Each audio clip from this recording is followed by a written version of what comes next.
Hey, Diane Logsdon here from the Logsdon Group. So I gave a presentation a couple of days ago on the incident command system. And it was a basic level workshop for using the command system and a short IAP form that I use regularly for smaller incidents and special events and things that don't require the full boat of ICS forms. And it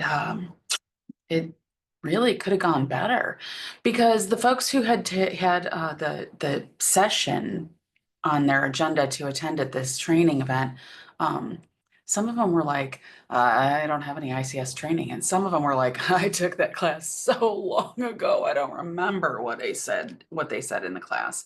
And some people said, I've had it, but I don't use it. And so I'm not really comfortable with terminology and concepts and that kind of thing. And so I asked a couple of the folks in the session, hey, what if I put together a quick video? And then I thought I'm just going to put it on my YouTube channel because, somebody else might need it too. So here it is. Here is the information I'm putting together specifically for that group that might be useful for somebody else. So I'm gonna share my screen and pull up a PowerPoint presentation because don't we all just adore our PowerPoints after all? And then when I get into this PowerPoint, I'm going to point out to you that this material, the actual slide deck that I'm using is derived from the FEMA local government class for NIMS. I'm doing an IMS overview, but it's their 402 class, which is their elected officials, senior and elected officials, national incident management course. And this is from that material specifically. So I'm calling this abbreviated version a review for non-ICS staff. This is probably not going to be terribly helpful for folks who actually need to work in the incident command system. So, all right, so first and foremost, what's an incident? Well, FEMA actually defines an incident for us.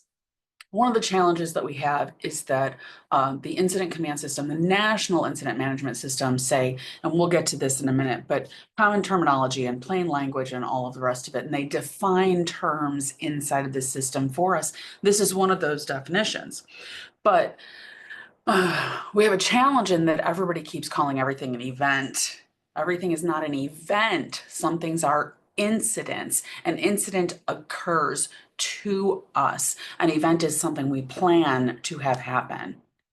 So in a quasi-joking manner, I like to say the wedding was a pre-planned event. The divorce is an incident, right? It's what did I plan for an event to happen? And I say the wedding because a lot of folks are using weddings as a scenario to demonstrate ICS in a classroom or a workshop without having to use an actual disaster scenario for folks to use it. But so here are the things that they have in that actual definition for incident. All right, this is my favorite slide in the entire ICS 300-400 levels slide decks. I've been teaching 300 and 400 level in-person incident command system classes since 2008. First certified by the Centers for Domestic Preparedness, which is a FEMA training partner, and most recently certified by my state, the state of Illinois, in 2019 to renew my instructor certification with the state of Illinois. And this is, I'm not joking, this is one of my favorite slides. If we can get that first line, individuals and households, private sector, and non-governmental organizations to be the most prepared possible. If we can have all of those folks ready to roll when something happens because they're already doing the things they should be doing, we have way less need for the boxes above them. That's preparedness and mitigation at work, folks. So what's the National Incident Management System? Well, it's an overarching template that anyone can look to for information that will enable them to be more effective in preparing and responding, recovering when there is an incident that occurs or an event, a special event in the community, an event that their organization wants to take on. I was talking recently with a person from the faith-based community, and I said, this all still works for a domestic or an international mission trip with a group of your members. So anything that we're doing where we're planning for something, whether it's making sure everything goes well or planning in case something goes wrong, it doesn't matter. It's still going to be effective for us to look to this system in order to be effective. All right. So inside of the National Incident Management System, overall, there are three basic sections: resource management, command and coordination, communications, and information management. We're going to focus in on that command and coordination and the first box on the right-hand side, which is the incident command system. The 402 class that this material comes from also talks briefly about emergency operations centers, multi-agency coordination, and joint information. We are not going to do that in this short video. All right. So in the incident command or incident management system, they define again what command is. And the person with the explicit authority for the management of all incident operations is always the chief elected official. That's the person who has the explicit statutory, regulatory, or delegated authority for the management of the incident for the population that's being impacted by it. Straight up. They delegate that authority immediately when they hire staff. So the village administrator is the person it's delegated to. The sheriff might delegate to the county emergency manager if the emergency management position is inside of the sheriff's department. The county board might delegate to the emergency management office if they're underneath the auspices of the county board, right? So there's always that person who is in the responsible role, but they can delegate the authority to manage that to the staff members, depending on the size and the structure of their organization. So what's ICS then? ICS is a standardized system. That's all, right? It's a standardized system for managing large numbers of people and resources and assets and objectives that need to be accomplished. And the more complex and large an incident or an event are, the more effective this can be when it's done well. Anything that's not done well is obviously not going to be effective for us. So, ICS purpose, why do we use it? Well, I just said, right? It helps us to be more effective in what we're doing. But these are the really important ones. Safety of the responders and the others. Life safety is the number one priority for every incident that we ever respond to. First responders and secondary responders in an incident, that's always the first thing that we're focused on. Then how are we achieving the command objectives? What's the objective that the command is setting? How are we going to go about putting things back the way we want them to be? We need to do this, then do that, then do that. And how are we going to effectively use resources in order to make sure that that happens? What is that going to look like to make sure that we are not underutilizing or overutilizing our resources, and that we are tracking and being accountable for all of our resources throughout the entire operation, regardless of how long it takes. And some operations, we know, some disasters, some incidents take months to fully recover from, if not years. So ICS organization may not be the exact same thing that we use in day-to-day. And oftentimes this does happen in that in day-to-day operations, the middle management people are responsible for the tactics and the ongoing operations, and the upper level staff are the ones who are doing more of the administrative and doing more of the hands off of tactics, work that needs to be done to make sure they have what they need in the field. Sometimes in an incident, then that higher level staff will actually take the lead and be command. Sometimes the higher level staff are always command in the day-to-day, but will actually bring in mutual aid resources or someone else with a higher level of skill or knowledge for what we're dealing with and have them serve in the command roles. And really where we see that happen most is with very specific tactical teams who have knowledge that the entire organization might not have. So in fire service, it could be hazmat teams in law enforcement. It could be hostage teams in public works. It could be specific operators of equipment that are needed in order to be able to do the job. So what we do in the incident command system is use only incident command titles, and that helps us to delineate that this person's rank in their normal day-to-day, or this person's level in the organization and day-to-day operations isn't what we're using right now. They're actually serving in this role, and here's the org chart for how that all comes together. So there are 14 management characteristics or tenets of the incident command system. Common terminology, I already mentioned, having definitions of words, but also I really want to point out to you, using common terminology is a part of that plain language. Law enforcement and fire service 10 codes, for instance, we have jargon and acronyms that we use all over the place, really trying to get away from the specificity of our languages in each of our disciplines and use really common languages that relates to incident command, but then also plain language for the things that are not command specific. So management by objectives, we set specific objectives for what we want to accomplish so that everyone stays on task. Because we need to make sure that if you're assigned to a tactical piece of the operation, you're not doing your normal day-to-day housekeeping items, checking your email, doing something else, if we really need you focused in on what the objective is. So we write the objectives down and everybody knows. Manageable span of control is really important. They've shown, scientists and research have shown that the human brain under stress makes good decisions for only about 4 hours. The higher the stress, the lower the amount of time that is. And that at the point where we stop making good decisions, we also can counter good decisions we already made with bad decisions. So making sure that we're not putting undue amounts of stress on folks is really, really managed by span of control.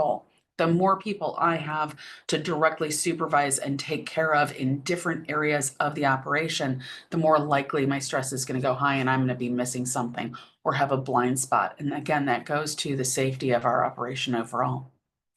Comprehensive resource management.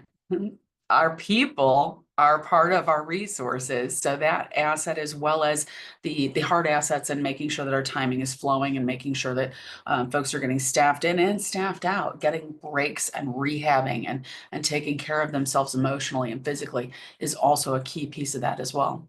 Potential transfer for command. A chain of command is a key thing that we need to deal with. How we dispatch and deploy resources inside of the incident. We're a modular organization. I'm going to touch on that one a little bit more.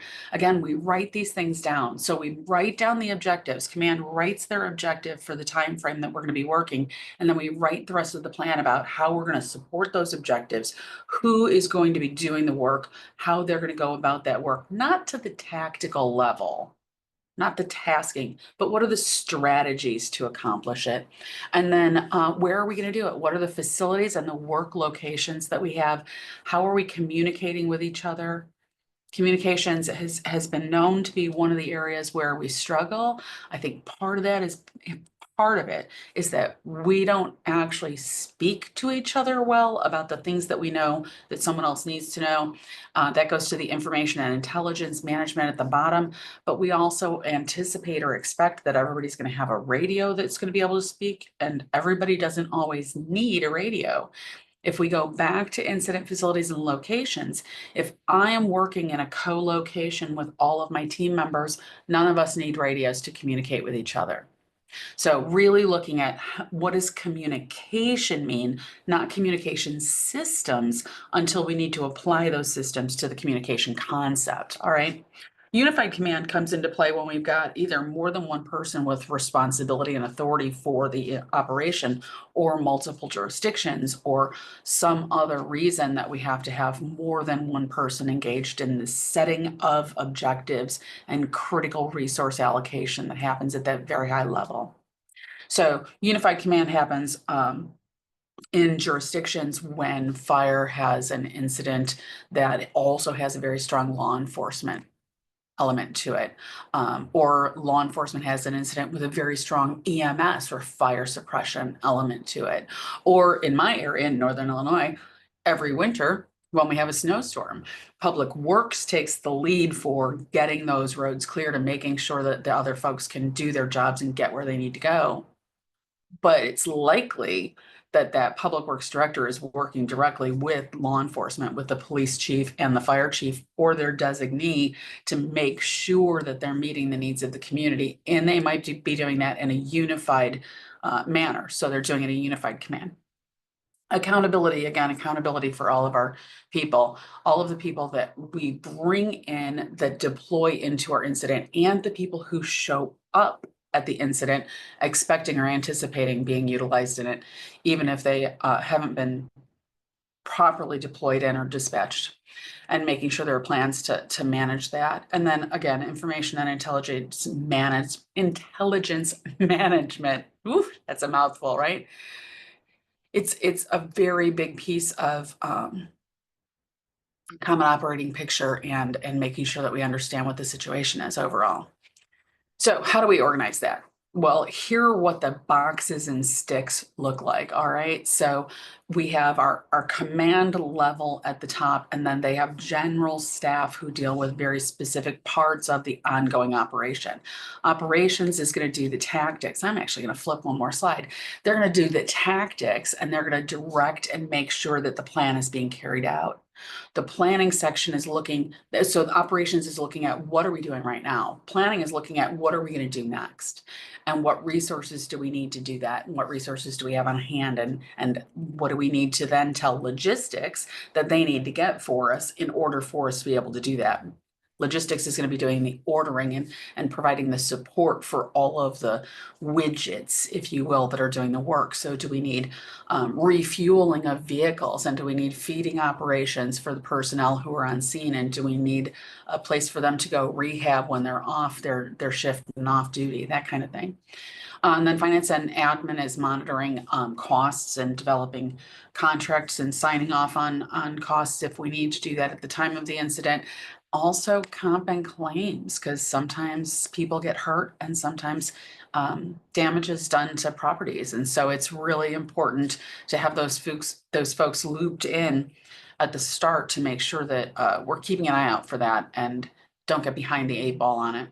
And then, of course, command has the overall responsibility for the ongoing incident, or if it's a special event in the community, for the event as well. Now, the command staff members may have another set of staff that they bring in to support them. The public information officer, who deals with messaging, both internally and externally, sharing information about what's going on with the ongoing operation. The liaison officer liaises with other organizations that are outside of the command operation. So if a jurisdiction is doing response to an incident, there may be community-based organizations, or their Convention and Visitors Bureau or their chamber is dealing with local businesses who are impacted. They might have to liaise with those folks as well. In a disaster, there's an entire national voluntary organizations active in disaster group of nonprofits, non-governmental organizations that come into jurisdictions, and you're familiar with them, the big ones at least. They come in and they do services directly to the community. And so liaising with those folks is another piece of it. And then the safety officer is making sure that the incident is safe for all of the command and especially the operations staff, the general staff, but especially those folks in tactical operations, that it's safe for them to be working. And they're the only person that can say, well, stop the operation right now, besides command and the ops section chief. Say, just stop right now. We need to remediate, alleviate, do something to make sure folks are safe. So the overall incident management team consists of the command, incident command, public information, liaison, and safety officers, command members, and the general staff members in each of those sections. So the ops section chief, the plans section chief, the logs section chief, and the finance admin section chief. And in that, we've got our span of control. We've got our accountability for the number of people who are working. So on the bottom of the screen in green is where our incident work is going on. Incident command system exists that on the scene field operations. And when we get into emergency operations centers and multi-agency coordination and all of the larger and larger groups of people that come in, that's all coordination areas and not incident command systems. So here are some additional resources that you can go pull and look at. I honestly, I would just recommend go take a couple of the trainings, the FEMA trainings at the independent study website, this middle bullet point, ICS Resource Center, EMI, Web, ICS Resources, links you to multiple classes that are available, the full on class information available to anyone to take in the United States. Not sure if you can do it from outside of the US, maybe you can, but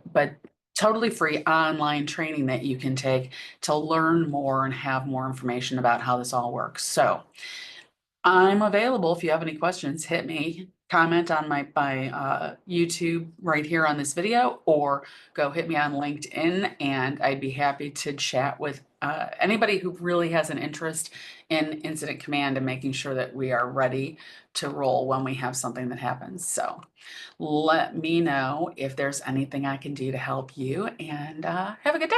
Thanks. Bye.